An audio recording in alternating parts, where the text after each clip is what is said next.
Chapter 3. Witches and Queens. The heart is a wellspring of energy and power. We all know what it's like to feel great and on top of the world, but yes, we all know what it's like to be down and broken-hearted. When I was in high school, I chased this girl with yellow blonde hair and eventually caught her. I had to coerce her into dating me, which was something I usually didn't have to do. She was amazingly beautiful, petite and curvy, but fit and athletic. She did seem a little dumb, but I didn't care at all. I had to have her. I had her in my bedroom and was flirting and touching her, making her as comfortable as possible. I had been trying for weeks to get her to take her clothes off, and one night she did. From that day on, I was in love. She had on a bodysuit under her jeans that snapped, or better yet, unsnapped at the crotch. She showed me what was down there, and when she did, she knew she had me, right where she wanted me. I succumbed to her beautiful body and fantastic curves. I was hers to do whatever she wanted with.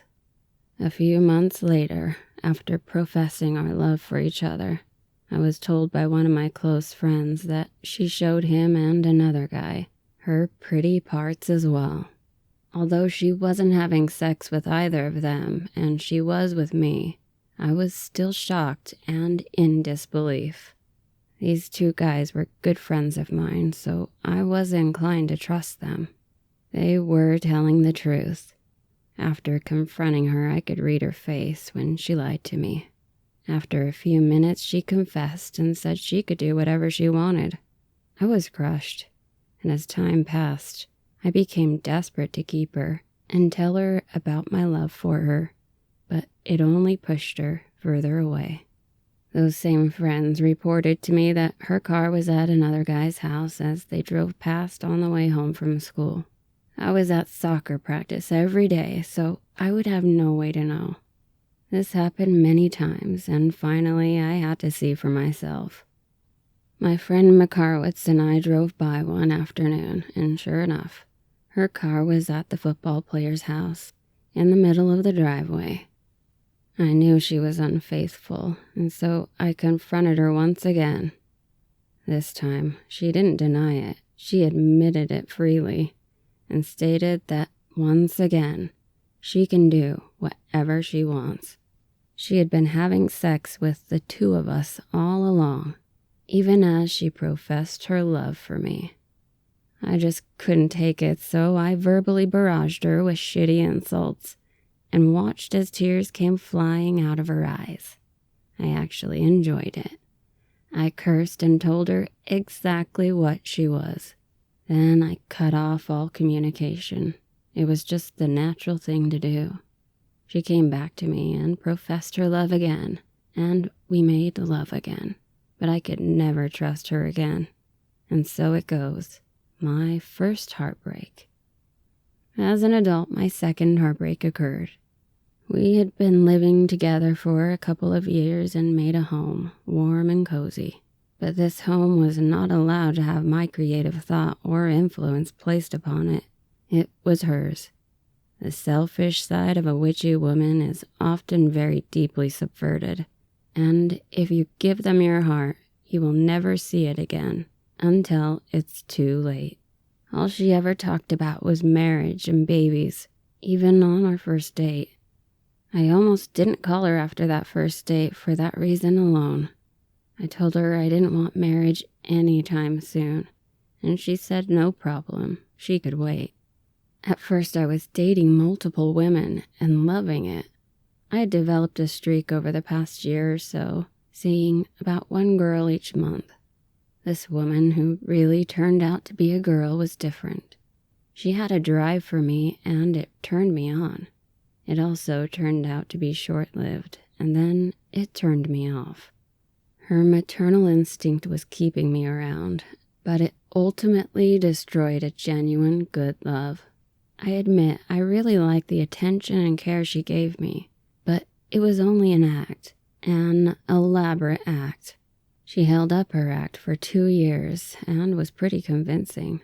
However, when someone has ulterior motives and you live with them, they most certainly surface over time. She couldn't stand it anymore, knowing the man she lived with was not going to become the dream she had been dreaming for years. I was not going to give her a baby. That job was to be filled by the next guy whose application was approved based on debt-to-income ratio, naivety, and gullibility. The little box that has an American dream package inside won't fit around me. I won't fit in that little box. I just can't if I am to be true to myself. I was bending as much as possible without selling my heart and soul. It just didn't work. I learned a lot from that time in my life, mostly that all people are selfish to some degree. Many people are so selfish they have no self to be aware of, only material ideas and things to possess. You can't possess other people. People are a gift that they choose to give you or choose not to. Love and relationships don't fit into boxes. They don't keep up with the neighbors, and they don't have anything to do with money. I think the fear of not having a perfectly controlled relationship destroyed the one we had. The fear of becoming her mother became apparent as well. She was so afraid of making the wrong choices in marriage. She attracted exactly what she was afraid of. I also think it is likely to happen over and over again. Her fear of being alone and without money and without a baby will drive many away and dampen those that try to stay. All this came to light for me when I realized she didn't really love me. I was lying in a hospital bed. It was the first time I'd been hospitalized since I was born. We had just arrived home from Bali, Indonesia, driven 2 hours from LAX airport after a 20-hour flight. Needless to say, we were tired and bed was as nice as anticipated. When I awoke, I didn't feel so good, but attributed it to jet lag and body clock malaise. Off to work I went, and immediately noticed a bad headache. As usual, I just ignored it. At work, I also noticed a lack of energy and some dizziness. I told the restaurant manager about it, as well as the highlights of the trip. Pushing on, I soon realized I was going to have to deal with this throughout the day. I barely made it through my shift and headed home. I called in sick for the following day, took ibuprofen, ate, and relaxed. When she arrived home, I spilled my complaints and was brushed off with toughen up talk and get over it sentiment. This was the normal attitude from her when pain was the issue. The next morning, hoping for relief, I was disappointed. I had more and worse body aches and a severe headache.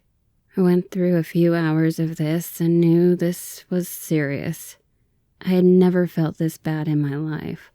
So I went to a local community clinic that treated the less fortunate who can't afford health care. They drew my blood and sent it to the lab. I waited, thinking the next day surely I'd feel better. 2 days passed, and in the morning the call came in. A woman from the clinic with urgency in her voice said, "Hi, Ryan, you need to come to the emergency room right away. You have tested positive for gram-negative bacteria in your blood, and this is very serious." She was there and heard the conversation. She drove me to the hospital, and I told the clerk what I had. They rushed me straight in with no waiting. Lots of ill people were looking at me with disdain, as I got the privilege to cut in line. I was poked and prodded, blood drawn again and tested. I remember asking them what bacteremia was and how long I'd be in the hospital. The nurses said I'd be there until they found out exactly what I had. I asked if I'd be there overnight, and they told me I would. So I asked if I'd be there more than one night, and they told me I would, until they cured me. the fear set in. This sucked. Relinquishing control to strangers with needles. They narrowed it down to a few likely diseases.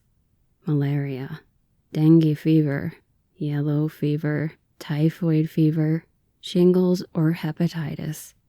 2 days of tests, and they finally diagnosed me with salmonella typhoid fever. Let me just say, this fucking sucks. I had 3 doctors who never treated it, and who apparently didn't speak to each other. I asked so many questions and mostly received, "We just don't know," answers. As all this went down, she was the one calling my parents, brothers, and friends to inform them. I could see the disdain and lack of want in her face when my mom called for updates. She couldn't hide it. She was with me in the hospital, but she no longer cared. I listened to her complain about dealing with the phone calls, having to say the same thing over and over to different people. She was sitting there, but with no tenderness, no empathy, no connection in her eyes. She talked about herself a lot and the things she wanted, her goals in life. She asked me how I was going to pay for the hospitalization, as well as my bills and rent. After all, I'd only worked 1 day in the last month. I didn't know how I'd manage to pay. I had a social worker who was on my side, that's all I really knew. The next day she brought me food and sat with me in the hospital room. I complained about the old man sharing the room with me who had dementia. He stood up every half hour and walked out of the room, attached to all those machines all night long. He was calling for his wife, who wasn't there. Each time the cords would pull out of the machines, and they would beep loud as hell, signaling the nurses. The nurses would rush in and put him back to bed. So I told her I had slept very little. We ate, and then she left. I waddled over to the window where I could watch her walk across the parking lot to her car. She headed down the stairs and pulled out her cell phone and was talking to someone. I watched her intently and missed the looks she used to give me when she believed in me. She buzzed across the parking lot, never seeing me watching her. I knew then she didn't love me anymore. Home from the hospital, I was feeling terrible and still on an intravenous drip for another 10 days. She gave me more of the coldness and less sympathy. I knew we were headed for the rocks, but I didn't want to deal with it due to the stresses of my condition. But it came to the surface anyway. We talked about going our separate ways and how the details would be worked out. I was surprised and couldn't believe she could do this at such a critical time.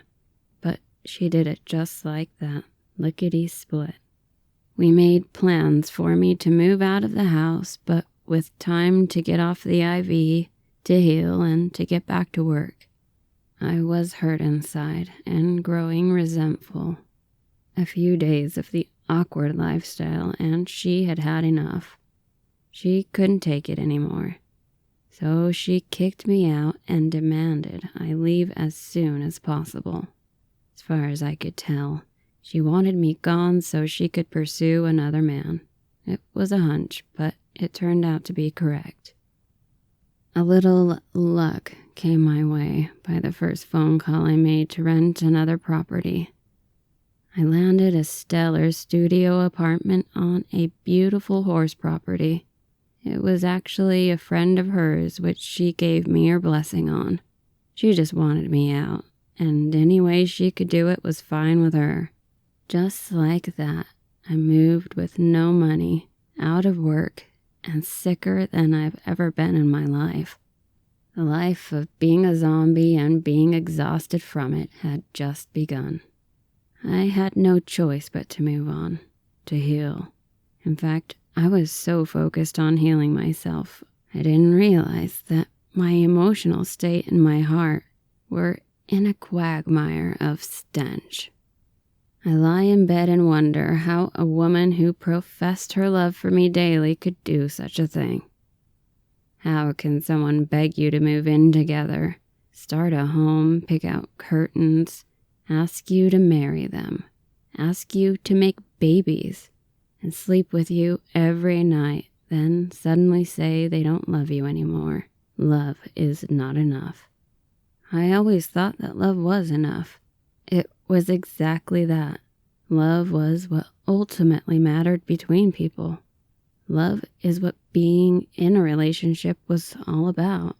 I told her I loved her and I didn't want to leave in such a petty way, but she said it didn't matter, that love was not enough. I said that love is enough, and without it we have nothing. I lay in bed and realized she and I had nothing. I called her father just before I left the house we shared for his advice. He and I had always seemed to get along.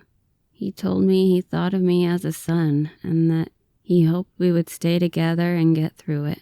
It gave me some hope, but the chips fell in their places and I come to find she had placed her hope in another suitor.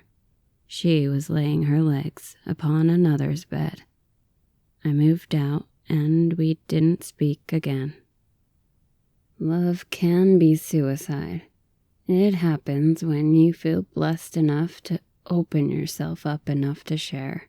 As we all try to genuinely share, the things we share are spiritual fragments. You trust another to hold and care for your fragments, your shards. Mine, I decided to give to her. Over time, she tucked them away, faster and faster.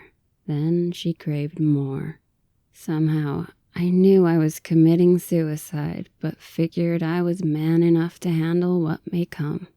Now and then, she stabbed me with a shard. I figured this was the sacrifice one makes for lasting love. I thought someday she'll grow and overcome her selfishness. I was trying to be a mirror, reflecting and unjudging. Instead, I shattered with my own fragments thrust into me. She joyfully picked the time of a great struggle to begin battle. Then I knew it was forever. I knew I was the only one committed to the suicide. Her fear had stopped her from committing to hers. She gave me her shards as well, and staring at them reminds me how sharp they were when she first gave them to me. I am a man, but still handled them gently and in good faith, for I knew someday she would need them back. We all need them at times. I won't be able to watch over them, care, and clean them any longer. She will need them someday, and my only course is to leave them here in the earth, under a willow tree. She doesn't even remember giving them to me. My healing is body and emotion and spirit too. I have no choice. I must carefully fit my broken shards into their proper places. It is so rare to see them whole.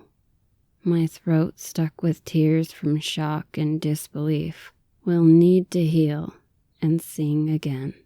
Life and love can cause so much pain, and we suffer through this world and the next, always trying to love. We are always trying to commit suicide, and I once again remember why. Because in dying and loving, we realize it never ends. My head rings with frustration, but I am given a lesson, one that inspires me to make it one of my own and keep it in my life. I decided before this to develop a code of ethics, a basic code for better living. This is one of 9 lessons I will keep. Always get back on your horse. Yes, it's very simple, but nonetheless pertinent. Always get back on your horse. There is no time or place for self-pity. It gets you nowhere. There are some queens in the world as well. I am most fortunate to have shared love and time with a few, or maybe just 2. The women who are queens are rare and unique in the quality of being unselfish. Even as all people are selfish, a few are selfish only for their own survival. These women have a groundedness in caring and in loving. The biggest part of who they are is ruled by their heart, not their emotion. When you get to know a queen, the first thing you learn is that they are not materialistic at all. They know they have all they need inside themselves, and they find lucky men to teach this to. Very lucky men. When a man at any age is shown the secret power of the queen, he is changed for the rest of his life. His heart is altered and altered until his death. It's a kind of opening up, a kind of remembering your humanness. No matter how cloudy and frustrated with life a man gets, once touched by a queen, he is forever haunted by what it feels like to be loved. Starting again when I was a child, about the same time I met Randolph, I saw the most beautiful girl I'd ever seen. Keep in mind I was 12. She got on the bus at one of the last stops before we arrived at school. My house was among the first stops, so I was at the back of the bus, but I could see her beauty from back there. When we were at school, we gathered in the lunchroom before we went to class. We were assigned seats and tables, and she was directly across from me. I immediately started teasing her and poking fun at her, even though she was nice to me. I had no skillful way to show her how lovely she was. Her name was Amy. She had these naturally raised eyebrows that set her apart from any other girl in the entire school. Her eyes were light and bright, and her childish skin rosy and tender in all the supple places, so as to give her a glow. Somehow, over the next week or so, I convinced her that I liked her, and we began our little courtship. I eventually got my mom to drive me to her house one afternoon. It had been raining, and she dropped me on the long gravel driveway lined with woods of pine trees. I had on what I thought to be my best sweater. I was excited to see her. The heavy pine branches let go of dewy drops that slap the ground as I walk, landing on both sides of the driveway. It was not raining at the time, but a rhythm of delicate drops landed all around me. As I approached the house, 3 dogs ran my way, barking. They stopped me in my tracks. I stood there for what must have been 10 minutes, scared and talking to each dog. They just looked at me in the eye and growled and barked. But no one came out of the house. I had candy I brought for her, but reluctantly gave it to the canines to appease them. As I did, a van came down the driveway and stopped. A woman asked me if I needed help. I stated my business. The woman driver was dropping off a friend for Amy's brother, and I made it safely inside. I'll never forget that day when I received my first taste of love from a girl, from a queen. Of course, I would later become a jerk and cause us to break up a couple of times. And as we grew into young adults, we grew apart, dated other people, and I moved away. For college, I moved to California, met one other queen and many more witches, and I made friends too. It would be 17 years later before Amy and I spoke to each other again. I had always felt fond of her and the way she was sweethearted. Over the years, I thought about her, and I always wanted to meet a woman like her. One day, after thinking about her for months, I decided to try to contact her. It was easier than I thought. A little time on the internet, and I had an address and phone number. It turned out to be her uncle. He was as nice could be, full of southern hospitality. He happily gave me her number. I called and she answered, and the flood of memories made puddles in the back of my brain. It was a surreal experience. She was as sweet as the last time I had seen or spoken to her. I couldn't believe it. I told her my reasons for contacting her, as odd as they may be. Basically, I told her I never forgot the time we shared as children. Even as a young'un, I remember the feelings I had with her. I told her she was the first girl I ever loved. We connected and wrote to one another over the next couple of weeks, bringing past experiences of my life to the forefront of my mind. I emailed her saying, "You see, I believe that my time with you was my first taste of love with the girl. Please don't laugh. I am not looking for confirmation from you. That is not what this is about. It's really about me and what I want in my life. It's a process of recapitulation of meaningful and heartfelt events I am bringing to the surface. It's a spiritual endeavor. The recapitulation frees up energy that may be stagnant and getting drawn into less important things. My life has been rough lately, but is fine at the moment. I got typhoid fever while surfing in Indonesia in June. The disease almost killed me, and so I've been doing a lot of reflecting and reassessing of what is important to me. I'm fine now and back to work and surfing. Contacting you is something I knew I had to do even before I got sick." She sent me photos of her family and children. She was married for the second time. She emailed me back, giving me a brief synopsis of her life. I could hear her sweet southern accent even through the email. "My life has been pretty crazy. I was actually searching for you about a week ago on the computer, and I think I found your brother. Not sure, though. You must have felt the vibe. I moved to Charleston in 1994, got married when I was 20, and divorced by the time I was 22. So that was fun. After that, I just partied all the time. Now that was really fun. I knew if I kept going like that, I'd kill myself. I met my current husband and straightened myself out. And in 2000, I had my first child, then my second in 2003. I never did the soul-searching thing. I was too scared."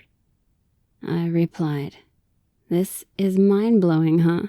I'm so glad you received my call and were so open to talking. I must have been picking up your vibe and chose now to make contact. But in all honesty, I've been wanting to contact you for years now. I was fortunate enough to realize that my contacting you was inevitable for me. I believe in my mind the connections we make as children can be a strong source of who we become as adults. The soul-searching thing, I think, is a never-ending saga, and we only get closer if we try. So I try, especially when times are hard.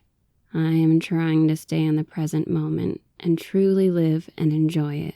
I do know for sure that I am an expansion of consciousness, and the untapped possibilities are immense." We talked more and more, and she blew my mind. She told me on the phone that she kept a note that I had written when I was about 12 that asked her to go with me in my town, hoping that she'd be my girlfriend. I wrote the note and attached it to flowers. I was absolutely amazed when she scanned it and emailed it to me, and I could see my own handwriting. She must have had some reason to keep it all these years. She wrote me back, "I'm truly honored and touched by everything you said in your email. Truly, wow, what an amazing man you've become. And my gosh, you look just like you always have in my mind, except I can't see the little freckles across your nose. We may have been kids, but children have very real and very valid feelings. I totally agree with that. I share your belief that there are important moments in our lives that shape the kind of people we become. I have several defining moments that happen even between the ages of 2 and 3 that I remember like they happened last week. She was my first queen. I will always have her in my heart just as that. There are others, but none as pure as the first. Between the rare occasions of spending quality time with a queen, for me there were many good girls of all perspective stature, and, as I said before, a few witches. The second, and probably the last queen in my life, served such a unique role it is so hard to describe. Her name is Michelle, and she was 21 years older than I. We met at a restaurant that we both worked at. She was my new boss and the general manager. I liked her personality and was instantly attracted to her. She was always downing and belittling herself, but in a funny, sarcastic tone. She was beautiful, blonde, petite, and the only thing I didn't like about her was her cigarettes. At work, in passing, I would always flirt with her in jest, but she always returned the banter. I had asked her out on dates a couple of times, but I always got the feeling that she thought it was a joke. After all, she was my boss.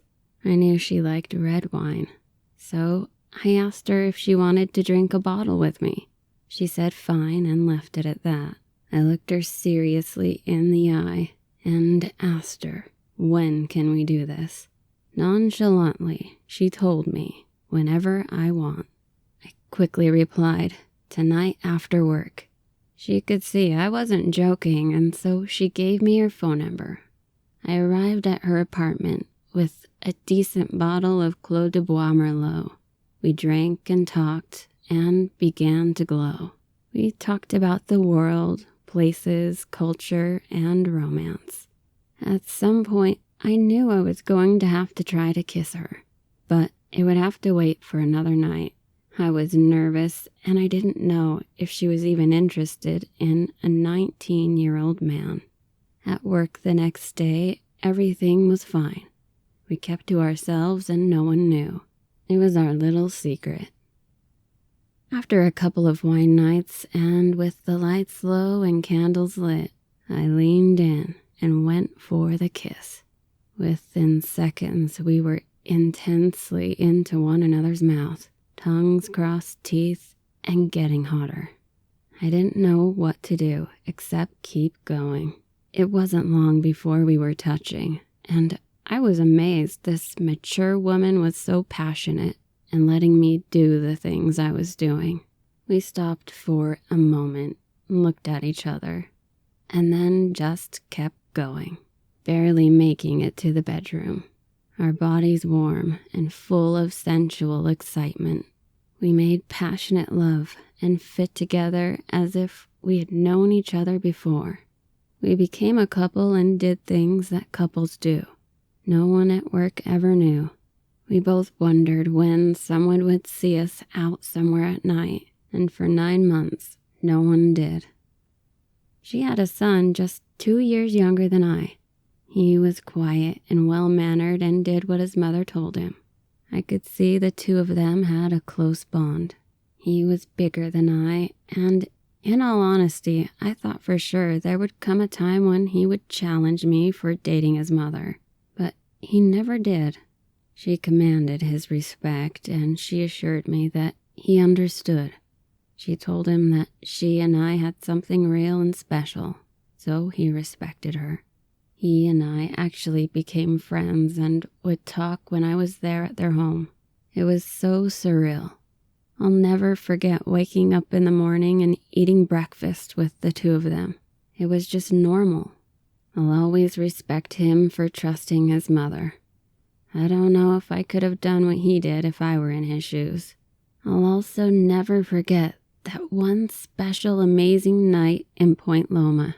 We had bought a bottle of red wine, drove down to the end of the road at Sunset Cliffs, parked, and walked around in the cool moonlit night. Took her down the 88 stairs leading to the bottom of Cliff Face. They were wet with sea mist, and the plants were dripping with the cold. She was a bit nervous, but excited too. I could see her light up, that award-winning smile that was really more of a smirk. We made it down, and I knew the tide was low, so I grabbed her hand and hobbled over the uneven boulders, with pools of puddles all around our feet. We went out about 40 feet toward the sea where a refrigerator-sized rock cropped up. It was as wide as it was tall, so we climbed on top of its wet, flat surface. We sat facing each other, uncorked the vino, and ate some Parmesan cheese. It was perfect. We sat for longer than I had anticipated, finished the bottle, and gazed at each other in the light of the full moon. I could see her perfectly. It was so bright. She was glowing. I kissed her all over. She was so happy, and seeing her smile so much made me happy. But our memorable night was coming to an end. We walked up those stairs working out our thighs, got into the car, and immediately got pulled over by the police. The cop asked us for identification and what we were doing there. "Just looking at the ocean," I said. She and I looked at each other and knew the officer thought she was my mother. He was cordial and told us to have a nice night. We laughed before we made it home, and then we made love. We both knew what we had was quite unique and very real, but we both knew it would not last. Neither of us was going to bring the other home to Mother for Thanksgiving dinner. We lasted in a kind of sweet euphoria for 9 months before I caused the breakup. I sought out another woman who I knew before. I was intimate with her and then told Michelle about it. I knew this was a sure way to end it. It was childish and shallow. I knew for me it was time. I was never going to be able to go any further with her, so I abruptly ended it. She knew what and why I had done it, and she accepted it, but surprised me when she took it harder than I expected. I think I was preparing myself all along, and she was not. However, before it ended, something magical happened. Something exciting and captivating, but difficult to explain. One morning after breakfast at her apartment, I was in the bathroom, and on the mirror was a sticky note, a little 2-inch by 2-inch yellow piece of paper. The note read Antoinette and included a phone number. I knew who this was, but had never met her. She is the woman whom my Michelle was often talking about. She was convinced that she was clairvoyant and had told me that she was helping her with spiritual endeavors. Michelle would have a session with this woman and come home and tell me all kinds of unreasonable things, some of which I was told were about me. I didn't believe a word. Some woman I never met was talking about me and my relationship with my girlfriend, and none of it sounded even remotely accurate. I told Michelle in the past that she was getting swindled and wasting her money, but she swore the woman was truly gifted. I was sitting in the bathroom, looking at this sticky piece of paper, and I decided I was sick of this clairvoyant filling my girl's head with lies. So I secretly wrote down the number and called and made an appointment. Little did I know, 2 months later when I met Antoinette for the first time, my life would be changed forever. My queen did a lot of wonderful things for me, but nothing ever given to me is as precious as my indirect introduction to Antoinette. I will always be grateful for Michelle. I will love and respect her for the rest of my life. She will always affectionately be my queen.